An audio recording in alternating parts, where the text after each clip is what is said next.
Oh my God! They're dead! Who could have done such a heinous act? I bet it was that frog down by the swamp. I don't like that frog. He's got them shifty eyes. It was that escaped convict Ironjaw, that rapscallion. I bet it was that strange shadowy figure that likes to swing in the park on Thursday nights. I swear to you, it was my stuffed panda. He's possessed. It could have been Ricky's arm. We haven't seen it since it got cut off. I definitely know who the killer is. Blank is the killer. Greetings, friends. How's it going? You are tuning into the 5th installment of Blank is the Killer, the unoriginal horror movie podcast based on the 31 new-to-me horror movies I decided to watch for the month of October. This episode is going to be a little different from the others, given that there were only 3 days left in October this week. In this episode, I'll be going over 3 horror movies that I hadn't seen before. There will also be 2 movies that I've seen a lot. And lastly, I'll talk about a horror television series and finish off the podcast with a special treat that no one particularly asked for. I know what you're thinking. Blank is the Killer is my life. If I don't have a new episode to look forward to, what is the point of living? October is over. What is going to happen to it? Fear not. The podcast is going to continue. I'll talk about what's going to be happening and the upcoming changes at the tail end of the show. As for this very second, put your worries aside and get on this spooky ride. Number 1, The Wolfman, 1941, directed by George Waggner. Larry Talbot comes back to London after his brother's death to see his father. Larry installs a telescope and spies on a girl named Gwen who works at an antique shop. Larry moseys on over and pretends that he's a psychic since he knows about stuff Gwen has in her room. She continuously tells him that she's not interested, but Larry decides to show up at 8 to pick her up anyways. When he arrives at 8, Gwen decides to go with Larry to get their fortunes read and brings her friend Jenny. They find a gypsy camp where a woman named Maleva and her son Bela are hanging out.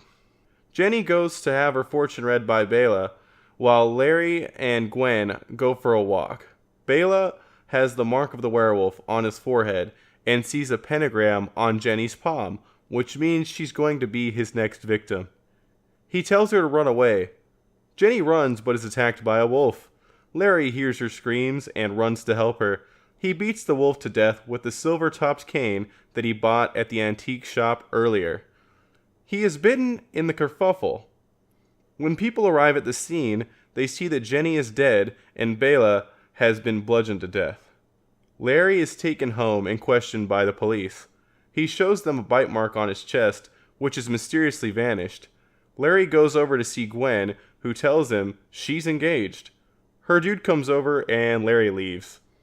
They all meet up at a gypsy festival. Maleva gives Larry a pentagram amulet that should keep him from turning into a werewolf. Larry gives the amulet to Gwen because he's an idiot. Larry then transforms into a werewolf later on that night and murders a gravedigger. More hijinks ensue.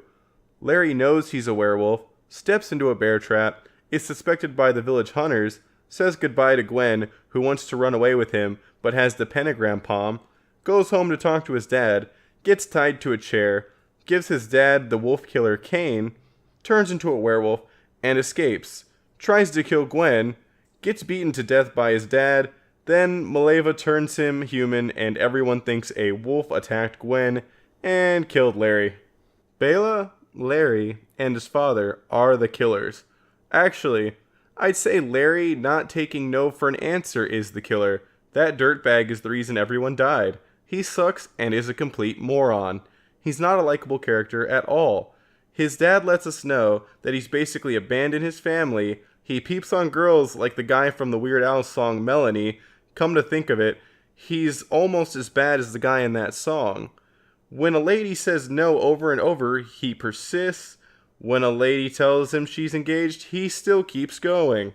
The only other character I have in recent memory that I hate more than this guy is Holden Ford in the new Netflix show Mindhunters, which I don't think I recommend. It's an alright show, I guess. Besides Larry being the worst, the movie is a lot of fun. The characters keep reciting the following. Even a man who is pure of heart and says his prayers by night may become a wolf when the wolfbane blooms and the autumn moon is bright. Besides this poem, the moon isn't really mentioned as being a source of the transformation. I had not heard about pentagrams being associated with werewolves before I watched the film. Pentagram Palms is my new doom metal band name. I feel like they should have gotten a much older man to play Larry's dad, since the age gap between the two actors seemed incredibly small. The transformations to and from werewolf form are pretty neat given the era. There are a few scenes that I thought were pretty funny. At the Gypsy Festival, Larry is shooting targets at a booth. A wolf target pops up, and his reaction is great. He kind of freaks out and just can't shoot it at all. The funniest part of the movie is when Larry is in werewolf form and steps on a bear trap. He just starts howling and rolling around on the ground. Overall, I was not a huge fan of Lon Chaney Jr. I did like seeing Bela Lugosi playing Bela the Gypsy. If you can get over the main character being a numbskull douchebag, this one is still worth a watch. It's a classic and a really enjoyable film. Number 2, 13 Ghosts, 1960, directed by William Castle. Cyrus is a poor dude with a wife and 2 kids, Buck and Medea. After the family furniture gets repoed again, Cyrus is summoned by a lawyer named Benjamin Rush.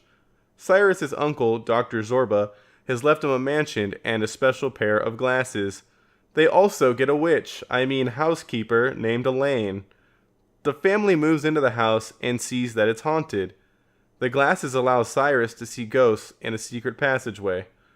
They burn a 13 into the top of his hand.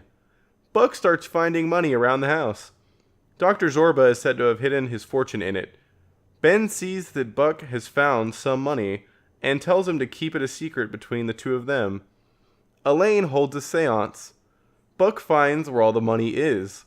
Ben shows up and tells him to go to bed and that they will give the family the money in the morning. Ben then tries to murder Buck with a bed that crushes people. The ghost of Dr. Zorba shows up. Buck wakes up in time to escape. Dr. Zorba backs Ben into the deathbed. Then we cut pretty much instantaneously to the family shown counting the money. It's revealed that Ben killed Dr. Zorba with the bed. The ghosts have been freed since the 13th ghost was created when Ben died. Ben and Dr. Zorba's ghost are the killers. The plot of this movie is all over the place. I'd say 70% of what happens in the film isn't relevant.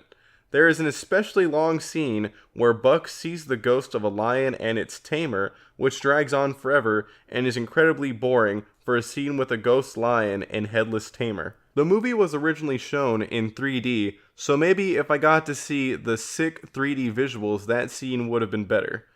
The ghost effects aren't incredibly impressive. They didn't really try to match the ghosts with the set, which given for the time, I might not have minded too much if I hadn't seen a very similar effect done in a better manner in Bride of Frankenstein 25 years prior. Strangely enough, I think my favorite part of the movie is the intro where it shows the ghosts one by one. It sets a spooky mood that isn't followed up by the rest of the film, unfortunately. I love the remake, so I had to check out the original. Overall, I don't think I'd recommend this one. I feel like you can spend your movie viewing time elsewhere and get a better return on fun. If you love Matthew Lillard, interesting lore, incredible character designs, and can put up with some shortcomings, watch the remake instead. I will definitely check out House on Haunted Hill, another film written by the writer of this movie, Rob White, for the next episode though. And speaking of that remake, bonus movie, 13 Ghosts, also known as 13 N Ghosts, 2001, directed by Stephen Beck. A man named Cyrus is hunting a ghost with his psychic assistant Dennis. Tons of people, including Cyrus, die, but the ghost is captured. Cyrus's nephew Arthur, who is down on his luck, inherits Cyrus's crazy mansion. He goes to check it out and takes his two kids, Kathy and Bobby, and also their nanny, Maggie. Dude is supposed to be heavily in debt and poor, but somehow can afford a nanny. Once they are at the house, a lawyer lets them in. Dennis also gets in the house by pretending to be an electrician. The lawyer goes to get some money, which triggers a mechanism that makes the house lock up and start releasing 12 ghosts that are imprisoned inside. There are glasses around the house that allow the wearer to see these ghosts. The ghosts start causing havoc. A lady that wants to release the ghosts named Kalina shows up and saves the family. Kalina gives us some exposition on what's going on. The house is a machine powered by the ghosts, which can open a portal that gives insane knowledge. She says the only way to stop the machine is to create a 13th ghost from an act of pure love. Dennis and Arthur go for a stroll where Dennis sacrifices himself to allow Arthur to escape a ghost beatdown. It's revealed that Cyrus is still alive and Kalina is his partner. The 13th ghost is needed for the machine to work, not to stop it. Cyrus kills Kalina. The kids are used as bait for Arthur. Maggie breaks a spell that is making the ghosts behave, allowing them time to kill Cyrus. Arthur saves his kids. Cyrus and the more evil of the ghosts are the killers. I will watch this movie whenever I see it on. The movie is carried by the amazing lore it sets up. Basically, there is a much cooler version of the original Zodiac called the Black Zodiac. The Black Zodiac is made up of 13 different figures: the firstborn son, torso, bound woman, withered lover, torn prince, angry princess, pilgrimess, great child, dire mother, hammer, jackal, juggernaut, and broken heart. In this movie, 12 of these figures are represented by ghosts trapped in the house, and their designs are impeccable. I absolutely adore the crazy characters that were created. Every single one of the ghosts feels unique and stands out from the rest. None of them are lazily designed. None of them are just thrown in to fill spots. I really wish this movie had done better so that we could see more of the ghosts and get more lore surrounding the Black Zodiac. These characters make the movie. The movie is incredibly fun. It does have issues, but the ghosts make up for everything in my opinion. The acting for the most part is fine but cheesy. The plot works enough for me, even if it is heavy on exposition, which is technically necessary to help set up and flesh out the lore and explain exactly what's going on. If you're someone who appreciates character designs and interesting lore, I definitely recommend this. That being said, this isn't a very scary movie, and it does have its fair share of cheese. It's fun and has neat ghosts. I'd love to see Guillermo del Toro remake this film. Number 3. WNUF Halloween Special 2013, directed by Chris LaMartina and a bunch of other people. A news broadcast has a special live event where reporter Frank Stewart goes into a haunted house with paranormal investigators, their cat Shadow, a cameraman, and a priest. There are commercial breaks throughout the broadcast and other news segments. One segment is from a Christian group that hates Halloween. The gang enters the house and go upstairs, where an EVP recorder picks up a creepy, maybe paranormal voice, and Shadow the cat disappears. They then go downstairs. A crash is heard upstairs. Upon going back upstairs and checking out the noise, the gang sees that the recording equipment the paranormal couple brought has been destroyed. They go downstairs to host a live seance where they mostly get a bunch of prank calls. The couple hears the cat and runs off. Shadow has been killed. The couple freaks out, as you do, and leaves. Frank and the priest continue down the stairs to the basement. They get locked in there. The priest reveals that he's an actor. An intern is sent in to help and is murdered by a man with an axe. The basement door opens and Frank runs into the man with the axe. The film then cuts to back in the basement where the camera shows the dead bodies of the couple, the intern, cameraman, and the actor priest next to Frank. 2 people are shown to be the killers. They cut Frank's tongue out. You can see that they are 2 of the crazy religious Halloween haters from the earlier news segment. The film ends with a news report from a week later stating that they haven't found the gang and they're not sure if everything was a hoax. 2 religious crazies are the killers. This movie is presented like it is an actual VHS recording of an old news broadcast. It has the commercials, bumps, segments, everything. Some of the content is played fully, while other parts are fast-forwarded. It nails the feeling of watching live newscasts back in the day perfectly. I was hit hard in the nostalgia by all the crappy product, terrible show, and local business ads that were played during the breaks. It actually reminded me how terrible watching live television was. The main plot probably takes like 30 minutes tops out of the 80 that are shown. The commercials, reiteration of what's happened, and other segments fill the other time. I know that this was pushing to be a comedy, and it does have some comedic moments, but I'd say that most of the movie just feels too real. A majority of the commercials feel more like complete remakes than parodies. The commercial parodies didn't take the jokes far enough, so even though it's cool to remember all these awful commercials, you are basically just watching a ton of them, with a rare tiny sprinkle of comedy included at times. I would never want to sit through this movie again. That's not to say that I didn't find it somewhat enjoyable. The movie's ability to transport you back to the olden times of television is pretty cool. I think this movie provides a very interesting viewing experience and is an original idea with fantastic presentation, but it just feels too much like a terrible news broadcast to recommend. Bonus movie, DEATHGASM, 2015, directed by Jason Leigh Howden. A metalhead named Brody moves in with his Christian aunt and uncle. He befriends some nerds named Dion and Giles at school. He then meets another metalhead named Zach at a record store. They all start a band called DEATHGASM. Brody digs a girl named Medina. Zach takes Brody with him to invade the home of an old metal legend named Daggers. Daggers ends up giving a rare record to Zach and Brody when someone else enters the house. The record isn't in the sleeve, but some ancient music sheets for what is referred to as the Black Hymn is found in it. The band ends up playing the Black Hymn, which turns a bunch of the town into demons, kickstarting the apocalypse, which Brody has to stop. Brody, an occult organization, and people possessed by demons are the killers. This is a New Zealand film. It was Jason Leigh Howden's first feature. Like most first features, the movie is not perfect. Some of the writing in this movie isn't great, and the plot isn't amazing. That being said, I really enjoyed this movie. Caveat: I am a metal fan, and a lot of the aesthetic and pretty much all of the music is metal. I still think non-metal fans can dig this movie, but if you absolutely hate metal, which in this case, why are you listening to a horror movie themed podcast and what went so wrong in your life, you may not be a fan. This movie is filled to the brim with great jokes. I've seen it multiple times, but there's always something in it that makes me laugh.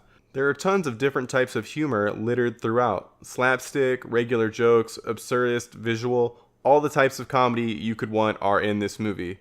Most of the gore and demons are done practically. There are some instances of digital blood and face shifting, but practical effects are definitely the main focus. The demon designs are creepy and unnerving, with empty eye sockets where their eyes were torn out and crazy teeth. The whole feel and tone of this movie is ridiculous in the best way possible. You can really tell that the people involved put a ton of heart into the production. Milo Cawthorn isn't the only ex-Power Ranger in this movie. Kimberly Crossman, who plays Medina, was the Red Ranger in Power Rangers Super Samurai. It turns out a lot of the Power Rangers series were shot in New Zealand. In the movie, the band DEATHGASM makes a music video, which is an homage to black metal band Immortal's video for their song The Call of the Winter Moon. Immortal is one of my favorite black metal bands. If you have been looking for a way to get into black metal, I'd highly recommend listening to their song Tyrants off the Sons of Northern Darkness album.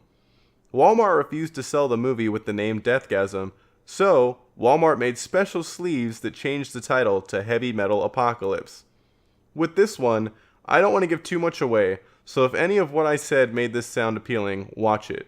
There's also an alleged sequel on the way, but after digging, it seems like if that does happen, it won't be coming out anytime soon, since the next movie Howden is making is an action comedy called Guns Akimbo, starring none other than Daniel Radcliffe.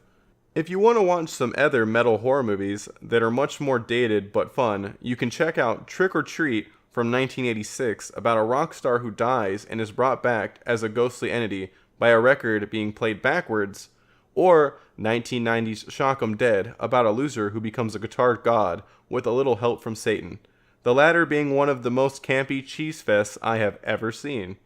I'll also be covering The Devil's Candy, which sounds like a no funny business, legit metal horror movie, in the next episode.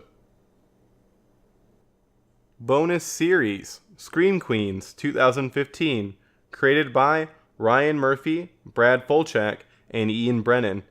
Death surrounds a sorority house after a masked figure dressed as the school's devil mascot begins slashing up students.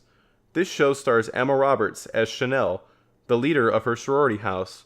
Her and her crew, comprising of girls also called Chanel with a number tacked onto the end, for example, Chanel number 5, played by Carrie Fisher's daughter, are a group of stereotypical, mean, selfish sorority girls. The Chanels are absolutely hilarious and are by far the best characters in the show. There's also Dean Munch, played by Jamie Lee Curtis. She is amazing whenever she's on screen, and her character ends up being absolutely ridiculous in the best way. Chad Radwell, a very douchey yet amazing frat bro who went from insufferable to one of my favorite characters, and Denise Hemphill, a security guard played by Niecy Nash of Reno 911 fame, who is basically playing the same character. Grace is presented as the main girl you're supposed to care about, but she's incredibly boring and spends most of her time wearing terrible hats. If she's on screen without any of the characters I mentioned, it's safe to say you don't need to pay much attention. This show is fantastic. I know. How can a show on Fox these days that has a bunch of pop star guest stars like Nick Jonas and Ariana Grande actually be good? I was skeptical going in, but man, it's well done and hilarious. The show is highly self-aware and makes you fall in love with all the characters you would normally hate. The kills are mostly well done, and a few unique deaths are peppered in. There's hot oil, axes, knives, chainsaws, lawnmowers, tons of fun murdering. This show is a huge love story to horror slashers. I feel like this show is what Scream the television series should have been, even though I think the first season of that show was pretty enjoyable and might talk about it in the future. But with Scream Queens, I feel like you could almost say that it's in the same universe as Scream, and could have been a direct sequel if Emma Roberts' character didn't die in the 4th installment. It is a lot campier, but I'm not saying that as a negative. The situations that pop up in the show are absurd and wonderful. I highly recommend checking out the first season of Scream Queens. Avoid the second season though, it's pretty bad. Season 1 is basically everything I could have wanted from a comedy slasher television show on a cable network. I thought Ryan Murphy was done making good horror-themed shows after the first season of American Horror Story. I'm in the camp that thinks the show sucked after the first season, but to be fair, I haven't seen any seasons past Freak Show, which I gave up on halfway through. I have heard good things about Hotel, and if you've seen later seasons and think they're good, let me know. Well, that's a wrap on the October version of Blank is the Killer. After these closing words will be a special bonus that nobody really asked for. That's right, folks. Stay tuned after a brief closing message with updates about the podcast to listen to the Bloody Reuben director's commentary. I'll even give you a countdown if you'd like to sync up what you're listening to the movie. Anywho, I really hope you enjoyed this episode, and I know it was a little different than usual. Now, on to some good news and bad news. The good news is I plan on continuing Blank is the Killer outside of October. The bad news is the new episodes will come out every 2 weeks instead of every week. Don't boo too loudly. I know that getting a new podcast every week is bomb, but if there is one thing I learned from watching a horror movie every day for 31 days, it's that watching that many movies and that amount of time can lead to a teensy tiny little bit of burnout. The episode's new format for the foreseen future is going to be 6 horror movies that are new to me, and a bonus topic released every 2 weeks. The bonus topic will be all types of different horror-related media, including movies I've already seen, video games, board games, TV series, basically anything horror-related could pop up. I might even add a horror news segment. The next episode will be released Sunday, November 19th. I want to thank everyone for listening to Blank is the Killer so far. If you have any thoughts, complaints, props, or anything you'd like to insert into my brain, reach out using any possible medium. Thanks again to Sticker Fridge for hosting the podcast on iTunes. Check out their podcasts and videos by searching Sticker Fridge in iTunes or YouTube. Now, I present to you the director's commentary for The Bloody Reuben, No Holds Barred, raw, unedited, and unrehearsed. If you would like to play it with the movie, which I personally recommend, pause the podcast here and search The Bloody Reuben on YouTube. Got it up? Perfect. Alright, well, here goes nothing. I'll count down in 3, 2, 1 go fashion, and I'll play it on go. Alright, got it? Alright, counting down. 3, 2, 1, go. So we start off here with some ominous music and sounds, and now we're greeted with that Sticker Fridge Studios logo. Big thanks to them. They're pretty much the entire reason this got created in the first place. And, you know, we like to start off right off the bat with just me jacking it. Why not? I ended up playing that role because, you know, if you write that into your script, you have to be willing to do it when no one else wants to. And so we had a whole kind of other thing planned originally with Wesley there playing Craig, getting up and having kind of like a montage of getting up and everything. But unfortunately, due to us deciding to shoot in like one day, we had to cut a lot of that out there. And with that blood spit take by me, we had one take of that because it just made a huge mess. Now we just jump into it. We got Wesley scooting around, which originally was going to be a little bit extended, but due to time and just ability to like shoot in different locations outside, we kind of like cut a lot of that out too. We were supposed to get an establishing shot for the deli, but you know, that never happened either, unfortunately. Well, here we have Brian, who did pretty much all of the editing, playing the customer there. Big shout outs to him. I'd say he was one of the biggest driving forces of actually getting all this finished, and he put everything together and made it into something truly amazing. Trinity there is playing the blind owner character. He is basically based off of a boss I had named Paul Furcano, who runs the deli, is one of the 3 owners. It is named Furcano's Deli, is where we shot. I used to work there for 2 years and basically wrote the whole thing around having work there. Paul Furcano didn't want to play him, the character, unfortunately, because he had acted in some things before and just didn't want to stand around when he wasn't shooting. For that, we originally wanted to throw like a bucket of blood out when he died there, but unfortunately that didn't happen. There was also an idea of a ketchup packet getting stepped on, to have some blood kind of pop out, kind of like I think like an Edgar Wright matchup cut, but some time constraints. Here we have Alex and Sam playing Tim and Steve. That scene was super genuine for their reactions because it was just way funnier than I thought it would be from it being written there. Then we have Avery coming in as Jackie.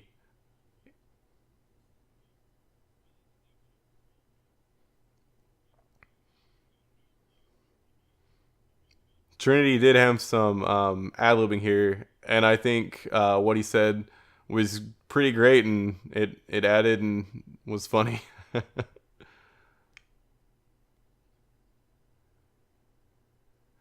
There was a lot of humming that we got rid of most of it in the editing process, but if we could do something differently, I definitely would have done something that would have allowed us to get rid of the humming by like unplugging the coolers. But since we were filming this basically over one night where the deli was going to reopen the next day, we just weren't able to unplug any of that stuff.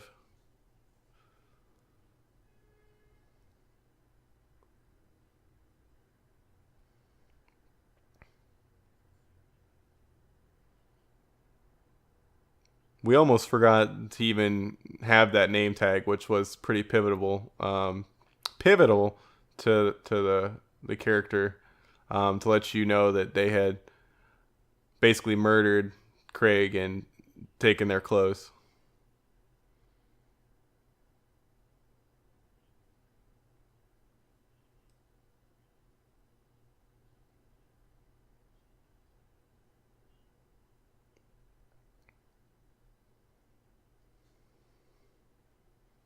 I think everything ended up looking pretty beautiful for the most part.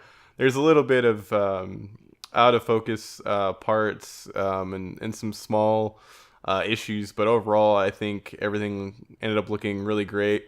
Having everything filmed in that one night was a little bit of a stressful thing, so I think for doing what we did with the time we had, it ended up looking fantastic.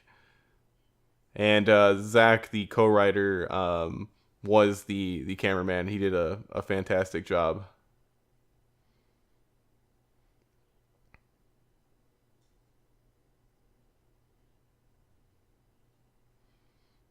This was actually originally going to be shot in the actual deli instead of at that table, but we decided to change it and have Tim and Steve and them sitting at the table instead. I originally wanted Jackie to kind of like slide past, like using a skateboard to look like she was just kind of like floating with the body, but had to cut that due to time again, unfortunately. Originally, we had Tim come back and basically say, "Hey, you got to see this shit," but we cut that instead. And this music was originally a placeholder. But when I saw it, I thought it was hilarious that was playing over the severed penis, so we kept that in. And the penis itself was made from cutting up some hot dogs and kind of like shaving them, sticking stuff together, and making practical effect hot dog penis was a lot of fun. In some of these scenes that you just saw, we did do some basically dubbing. And I think it turned out really well because it's really hard to even catch that we added it.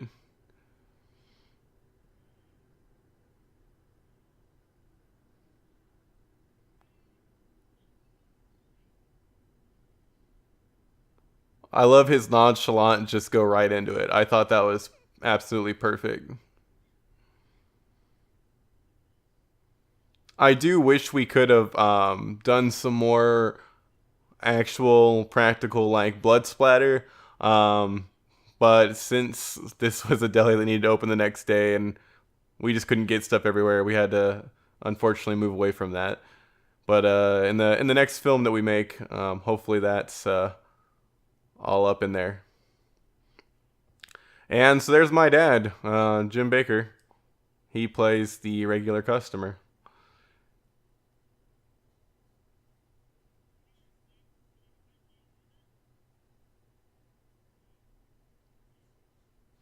The idea was to have Monster Craig get bloodier and bloodier throughout the movie.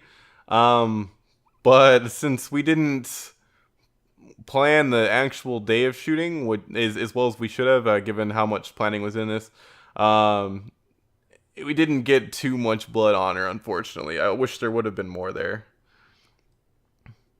And my dad was a complete trooper with eating this sandwich. The blood was made with just pretty much corn syrup and food dye, but it wasn't grilled super well because the grill's accidentally turned off, and they take a while to heat back up. So it was kind of like a cold Reuben covered in corn syrup. This whole sequence was originally supposed to be set in the walk-in with some cool stuff, but man, it was way too loud to do any of that.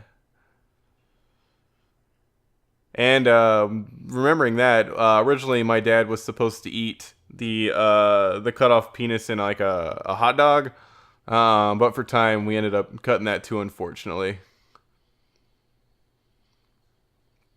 This was supposed to be kind of like a shift to daytime, but then we realized we weren't going to be filming really anything in the daytime, so we kind of just kept it as a strange little scene here. And I really do love these credits that Brian put together.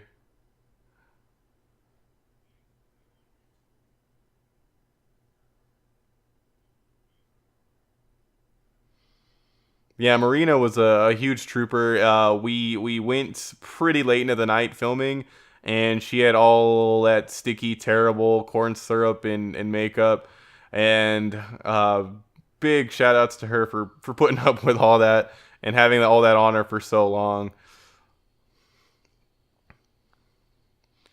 But yeah, that's pretty much the movie there. It was a really fun experience to make all of it. It was never a thing that I expected to actually come to fruition. I'd kind of written it and tried to get off the ground a couple times, but it never really took off until I got like Zach involved and Sticker Fridge involved.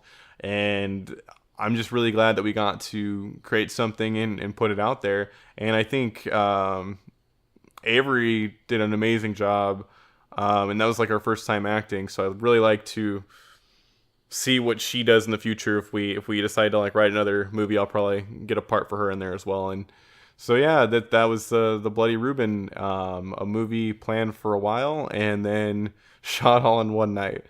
But yeah, it's something that I'm very proud of, and I hope to do more projects in the future.